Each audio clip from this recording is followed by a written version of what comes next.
பெற்றார். அத்தியாயம் 4. நிர்வாகச் சிறப்பும் முடிவு புள்ளியும். சோழர்களின் ஆட்சி முறையில் ஒரு அற்புதம் இருந்தது. அதுதான் கிராம தன்னாட்சி முறை.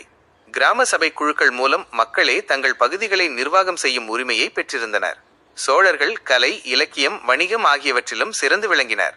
தஞ்சை பெரிய கோவில், கங்கை கொண்ட சோழபுரம், தாராசுரம் கோவில்கள் இன்றும் யுனெஸ்கோவால் உலக பாரம்பரிய சின்னங்களாக போற்றப்படுகின்றன. ராஜேந்திரனுக்கு பின் அவர் மகள் வழியாக வந்த முதலாம் குலோத்துங்கன், சாளுக்கிய சோழர் போன்ற வலிமையான அரசர்கள் தொடர்ந்து ஆட்சி செய்தனர். இருப்பினும் 13ஆம் நூற்றாண்டின் பிற்பகுதியில் பாண்டியர்கள் மீண்டும் எழுச்சி பெற சோழ பேரரசு படிப்படியாக வலிமை இழந்தது.